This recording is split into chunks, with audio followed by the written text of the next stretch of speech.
Okay, in case you're wondering who that was with the grunts, that was Neil Gorsuch in his confirmation hearings talking about Brian Whizzer White. That's right. And how great a Supreme Court justice he was, because oh man, he just come in and go,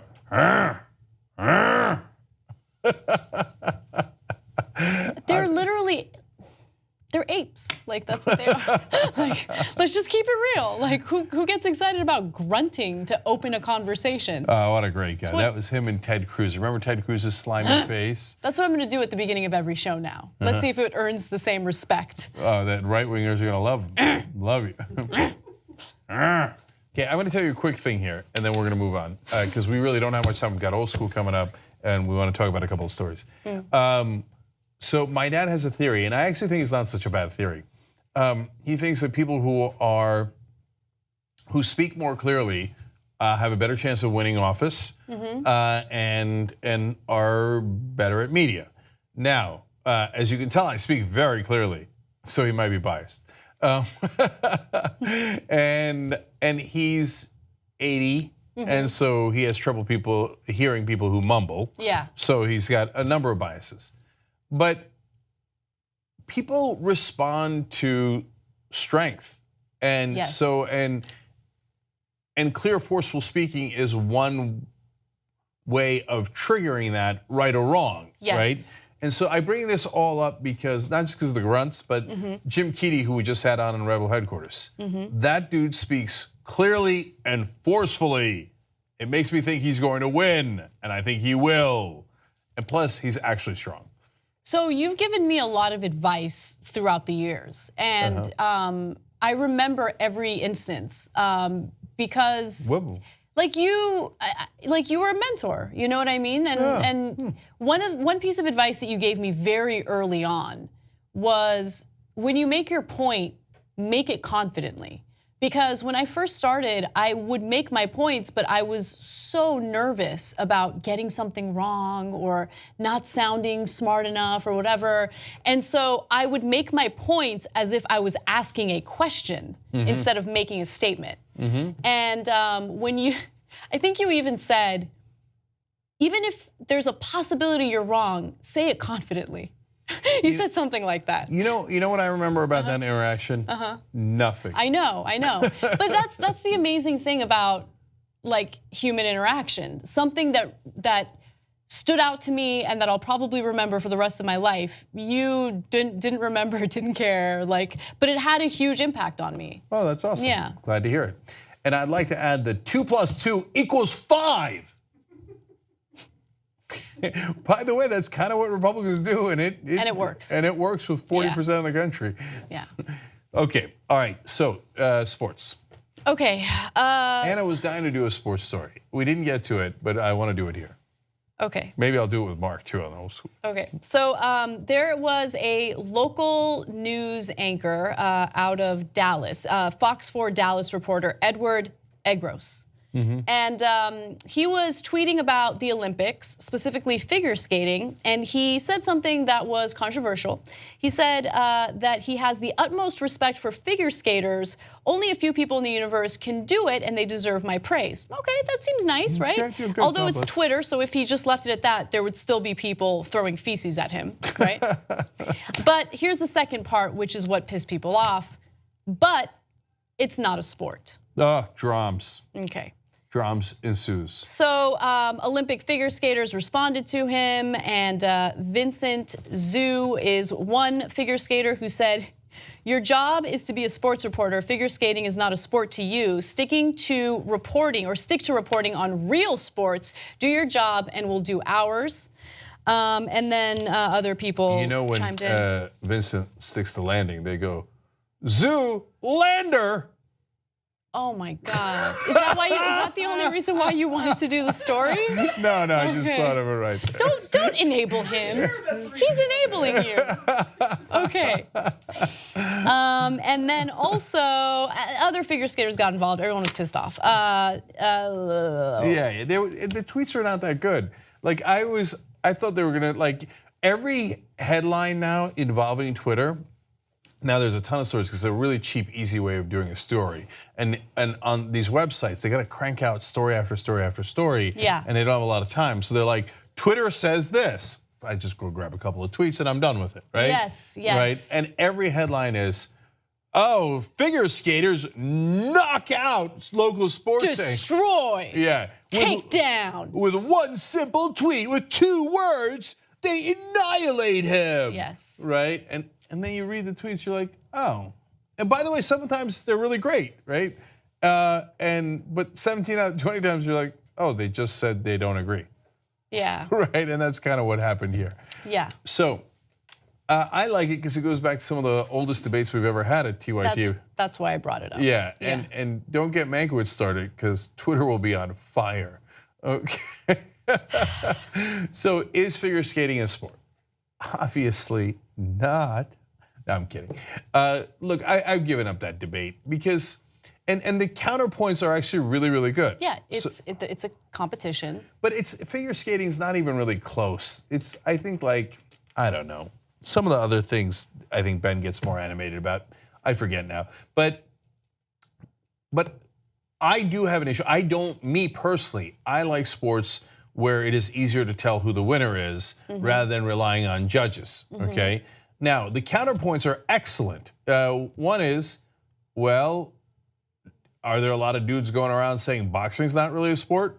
Because at the end, the judges go, ooh, I kind of liked him a little bit better. I thought he had a little bit better twirl. I'm going to give it to the guy in the blue shorts. Yeah, so the argument is that it's subjective, right? Yes. Which, sure, but there's also, like, no, it's not fully subjective. You know, like landing a triple axel is not subjective. No, it drives me crazy. And my wife makes me watch the Olympics. I secretly get into it a little bit. No, your wife does not make you watch it. You watch it because you want to watch it. You get excited every time the Olympics happen. No, if I was by myself, I would never watch it. My wife puts it on, and then my kids come and snuggle next to me in the 2 arms. What am I going to do? That's the best place in the world. Of course it is. Of course it is. So I'm done. So then I got to watch Olympics. But the reality is, like, so I watched Adam Rippon, okay, because I knew he was going to not win, but he was going to do well because he's, according to the headlines, American hero, not American hero, like something. American champion or something like that. No, it was more superlative. Oh no, A Star is Born, right? Like Twitter explodes. No, anyway. And so I'm like, okay, cool. He's gonna do a good set, and I know it, and I'll get the kids excited about it, and I'll be like, no, I bet he does it. I bet he does. Oh my God, I don't know, right? So I do those goofy things. But so then the Russian dude went before him, and he was a disaster. He fell like 2.5 times, and they're like, no, Russian dude did better. Well, you take the doping away, and all of a sudden. I know. But by the way, somebody's got to catch me up on why the Russian flag is not in the Olympics. Something to do with sanctions? It's because of the doping. Oh, is that right? Yes. Okay, that's good enough. I'm caught up. Okay.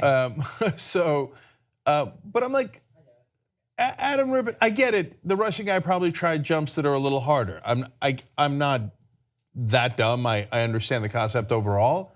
But I'm like, one thing was a disaster, falling all over the place. The other one looked great. And the other guy had the higher score. Yeah, I don't know. It's really, really frustrating. But I am actually consistent. I'm super frustrated by boxing. Like one guy kicked the shit out of the other guy, and it's in Vegas, and God knows who fixed it or whatever happened, and the judges are like, no, said the other guy's winning. Based on what? Punches landed or something. Yeah. Right? Yeah. I don't understand enough about either thing that we're talking about, so I feel like I can't really weigh in. I just know that they're both competitive. I feel like if you're in a situation where you are flexing your athletic muscle in the form of competition, it should be considered a sport. Yeah. Look, I mean, there's so many more things to pick on than figure skating. I mean, how about curling? What is curling? What are we doing with curling? I mean, what is it? It's the thing with the Canadians do because they're bored, and they literally ran out of all other things to do in the world. And they rolled this thing like iron down or whatever that thing is, down the ice, and then they broom next to it. I've seen this. I've always thought it looked a little goofy. Okay, if you're a curling fan, I'm sorry, but it does look. No, I'm not. It does look a little goofy. Do something else. No, it looks preposterous. What are you, Craig? Are you a curling fan? Is that what you're trying to tell me? I know how curling works, like the point system and everything. You know the point system? There's point system in curling, and you know it. No, it's actually a Scottish sport. Oh, it is. Oh, it is. Yeah. Oh, we're dumb. Are you Scottish? Yeah. We have too many Scots here. There's insanity in the control room tonight with the Scots. But are you really Scottish, or are you one of those white guys who's like, okay, so I'm 1/8 German, no, 1/8 half Scottish, half German. Oh, okay, that counts. No, but if you saw Craig, he looks pretty Scottish. I can see you in the Highlands. I can see you in the Highlands. All right, I can see you curling. Yeah. Come on, man. Is there anything? It's so funny. Yeah. I got this, man. I got it, man. So one dude is better at brooming than the other dude, and that really makes a giant difference? Yeah, I mean, different people are the ones who throw the... Oh, you got the different guy who's throwing it. The throwing I get, because I play bocce, so that makes a difference. It's basically, it's kind of like shuffleboard. Yeah, like shuffleboard. Like, yeah. I bet those guys have a clean floor in their home. Yeah, I get it. Look, I'm sure if I did it, I'd accidentally get into it, and it'd get super competitive, and I'd be like, "Watch this!" Right? How you get into something like that? Yeah, how do you get into it? Only if you're in Canada or in the Highlands and intensely bored. There it is. There you go. Oh, they're gonna do it. You're gonna do it. No, that's okay. That's fun. No, do the brooming, dude. The brooming's the best part. Is this video from the 1920s? What is Yeah, this? obviously. This is like, these are the three guys who invented the sport. You know what? I instantly get it. I never got it before, but now that Craig explained it. Now you get it from watching this? Yes. No. It's mainly Craig's explanation. I get it less from watching this. They're trying to get it in the middle. And the brooming presumably smooths the ice or whatever. Yeah, the ice isn't smooth, so you need to kind of. Oh, that's my favorite. Yes, that's a sport right there when you broom the shit out of the ice. No, this is great. Like, imagine marrying that dude and imagine how clean your floors would be. Like, babe, can you sweep for me, please? And there you go, Nova Scotia versus British Columbia, of course. But man, you're right. At home, that guy's gonna be a demon. And I like the idea of meeting someone. Hey, this is Bob. He's an Olympian. Oh, cool. He's a gold medalist. Wow, what'd you win it in sweeping? If you say so. Okay. Anyway, so don't pick on the figure skaters. Last point on this, and then we gotta go. We got Old School coming up. The commander of the Armies of the East is on Old School. Yay! Just found out. Oh my God, I kind of want to stick around. I know, right? Yeah. Wysocki is here. Mark Thompson's here. All my rowdy friends. Is it just them two? Yes. You want to stay? Can I? Oh, are you kidding me? We'd love it. That'd be amazing. Casper on Old School, everybody. All right, I'll save this story for then. Anyway, last point was, another point that was made that was interesting was they're like, oh, but in your objective sports, unlike figure skating, there's nothing subjective, right? Like balls and strikes in baseball. I'm like, oh shit, I never thought about that. Oh yeah, that's a really good point. Yeah, like, oh, you're a good pitcher, says the umpire who is subjectively judging whether you threw the ball well or not. Have you ever seen, like in slow-mo, what a baseball player's shoulder looks like as he throws the ball? It's like temporarily dislocated, and then it goes back into location. No. Not literally, I'm exaggerating, but it's insane. It's insane, you guys should see it. Okay, they'll show that next. All right, we'll see you guys in a couple minutes.